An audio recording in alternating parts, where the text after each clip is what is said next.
এখন কেউ কেউ বলেন এই ব্যাংক অমুক দল তমুক দল দখল করেছে। ব্যাংক দখল করা হয়নি, ব্যাংক তার মায়ের কুলে ফিরে আসবে ইনশাআল্লাহ। আপনাদের ৭১-এর অর্জন কি? আপনারা ৭১-এর বিরোধিতা করেছেন।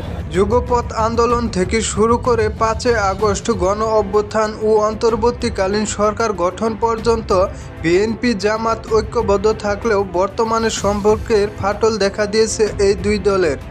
খুর পার্টি এবং পায়ের রক কাটা পার্টি, এরা কারা এদেরকে জনগণ জানে না। গতকাল ৭১-এর মুক্তিযুদ্ধের সময় জামাতের অবস্থান নিয়ে রুহুল কবির রিজভীর দেওয়া বক্তব্যের পর জামাতের পাল্টা বক্তব্য অনেকটাই পরিষ্কার। ধীরে ধীরে জামাত বিএনপি একে অপরের প্রতিপক্ষ হয়ে যাচ্ছে। চাই এই মুজিববাদী সংবিধান কবরস্থ ঘোষণা করা হবে।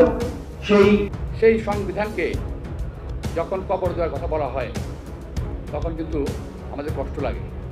অন্যদিকে রাষ্ট্র সংস্কার, সংবিধান পরিবর্তন সহ গণ অভ্যুত্থানের ঘোষণাপত্র নিয়ে বৈষম্য বিরোধী ছাত্র আন্দোলন ও নাগরিক কমিটি কেন্দ্রীয় শহীদ মিনারের সমাবেশ ঘিরেও দেখা দিয়েছে নানান উত্তেজনা। গত ২৬শে ডিসেম্বর দেশের সবচেয়ে গুরুত্বপূর্ণ স্থান সচিবালয়ে অগ্নিকাণ্ডের ঘটনাকে দামাচাপা দেওয়ার জন্যই বৈষম্য বিরোধী ছাত্র আন্দোলনের এমন সমাবেশ বলে মনে করছেন বিভিন্ন রাজনৈতিক দল ও রাজনৈতিক বিশ্লেষকরা। গত ৫ই আগস্ট শেখ হাসিনা সরকার ক্ষমতা হারানোর পর নেতাকর্মীরা গ্রেপ্তার ও আত্মগোপনে চলে গেলে একেবারে নেতৃত্ব শূন্য হয়ে পড়া আওয়ামী লীগের অনেক নেতাকে দেখা যাচ্ছে সামাজিক যোগাযোগ মাধ্যমে সক্রিয় হতে।